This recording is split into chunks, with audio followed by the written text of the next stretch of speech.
Kampionët e shahut. Shahu është një nga lojrat më të vjetra dhe më të respektuara në botë.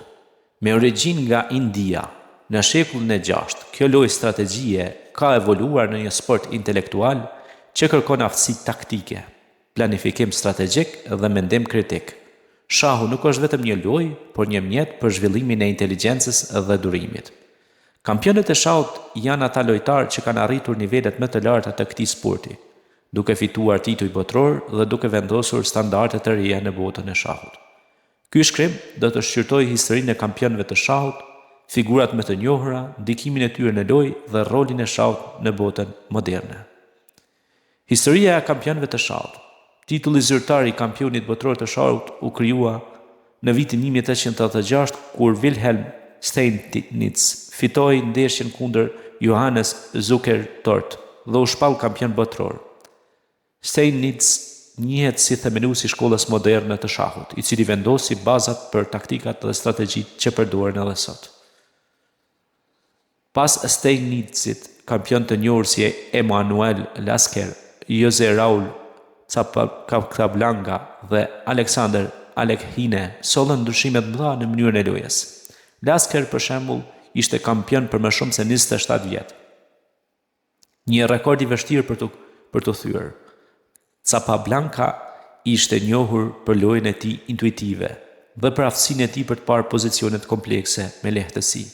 Alekhine ishte mjeshtri i sulmit dhe inovacionit, duke sjellë strategji të reja në lojë. Në shekullin e 20, kampion si Mihail Botvinnik, Anatoliy Karpov dhe Garry Kasparov dominuan shahun ndërkombëtar.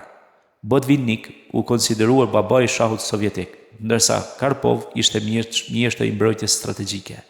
Garry Kasparov, ndoshta kampioni më i famshëm i të gjitha kohërave, fitoi titullin botror në vitin 1985 dhe mbajti pozicionin për më shumë se 2 dekada.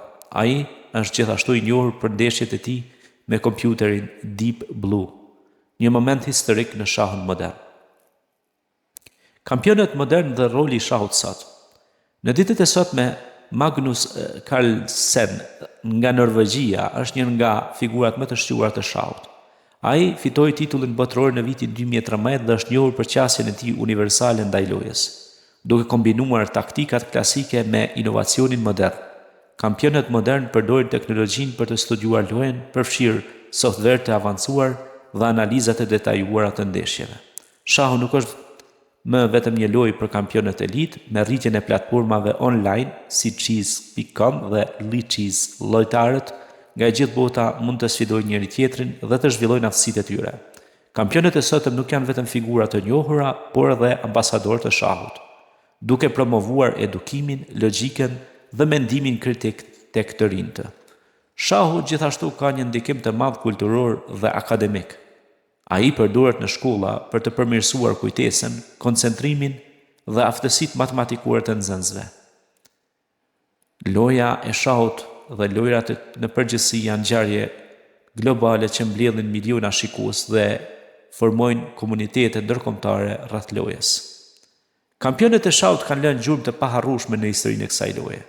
Nga Steinitz dhe Lasker në Kasparov dhe Carlsen, secili ka kontribuar në zhvillimin e strategjive dhe të artit të shahut. Ata janë jo vetëm lojtar, por edhe edukator, inovator dhe ambasador të mendimit kritik. Por mos të harrojmë se kjo lojë u zbulua nga besimtarët musliman në kohrat e lashta në Persi, ora dhe kutia e shahut, e cila shërbente njëra për të matur kohën, kurse tjetra për të zhvilluar mendimin kritik dhe inteligjencë.